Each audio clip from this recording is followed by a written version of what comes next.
If you want to be successful in tennis, then as often as possible, you need to make decisions based on data and not feelings.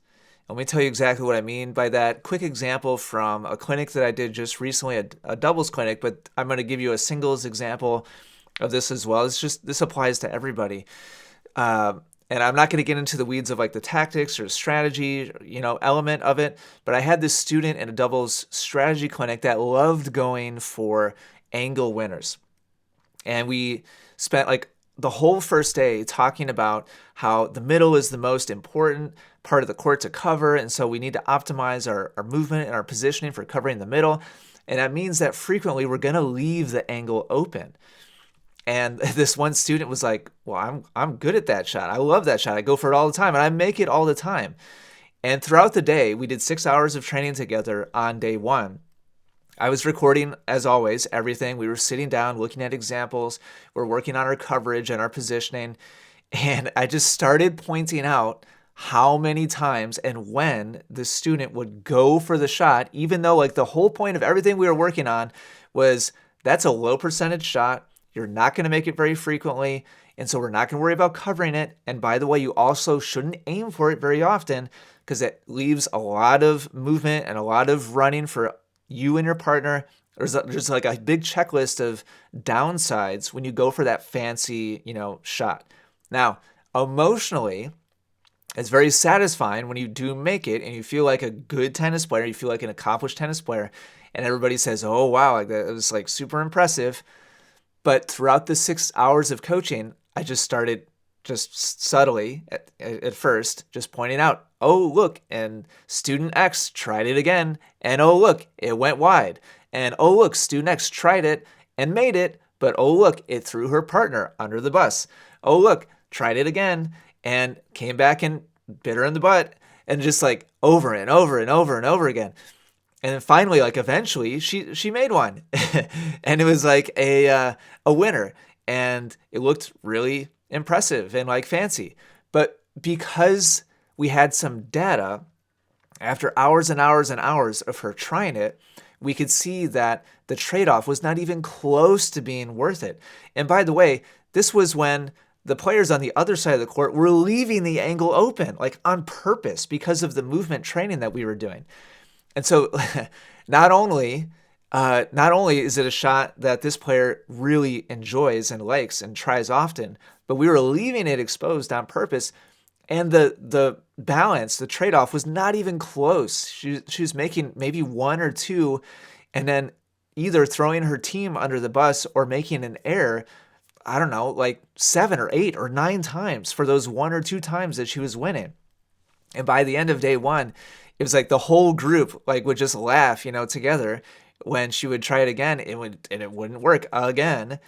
And every once in a while she would make it. And now here's the thing. We pack up our racket and we walk back to our car with the one or two times that we make it seared in our brain, like, "Oh, that was so satisfying. That was such an incredible, shot and experience."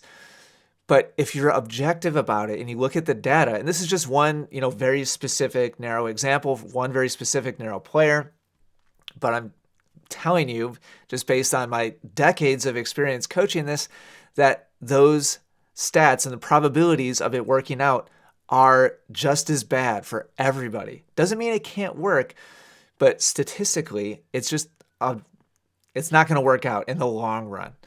So similar like situation in singles, aiming down the line, going for that like screaming shot like close to the sideline. There's a whole long list of reasons why statistically it better be a very specific situation when you try it. And if you're just generally going down the line because you're trying to hit a good shot, you're leaving yourself out of position with less time and with lower margin, and so there's higher risk that you miss the shot. And there's just this whole like cascading list of negatives when you try it, just like the angle in doubles, whole cascading list of negatives when you try it. And so statistically, it just has to be very selective. It's not that it's always the wrong shot. There just needs to be a very specific situation that's setting up. And otherwise, if you just go based on the positive feeling of when you do make it and you don't have any data to back up the big picture like payoff, you can make bad decision after bad decision after bad decision. And I see this in my coaching. Like this theme is basically my goal when I do a single strategy clinic or a double strategy clinic. In a nutshell, the theme is show players where to stand so that statistically they have the best chance, and show players where to aim so statistically they have the best chance.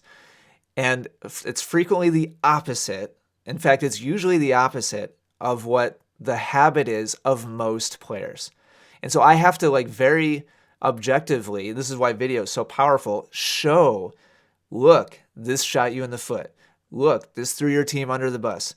Look, you blew the point again. You can keep trying it if you want to, but statistically, look, it's just not paying off, not paying off, not paying off. And so my message to you today is do whatever you can. The bottom line for like that doubles clinic was keep a tally. If that's like your shot and you want to go for it, fine, but you have to keep a tally in your mind. And just rough is fine. Like, ballpark is fine. How many times did I make it successfully and it paid off? Versus on the other side of the equation, how many times did it throw my team under the bus and we lost the point? And as long as you're positive, go ahead, keep going.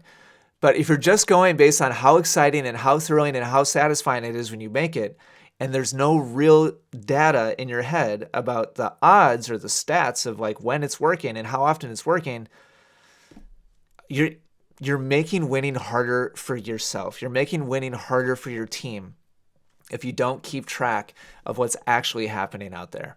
Same thing goes for getting beat down the alley in doubles. Same thing goes for like drop shots and singles.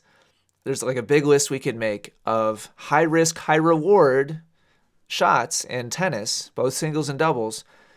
You have to have some kind of objective measure. Otherwise, you can get yourself in trouble really fast just going for the candy.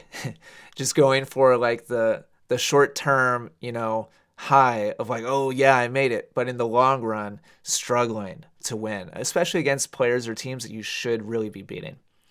So anyway, hopefully that makes sense. Hopefully it gives you something to think about. Thanks for watching. I'll talk to you again soon.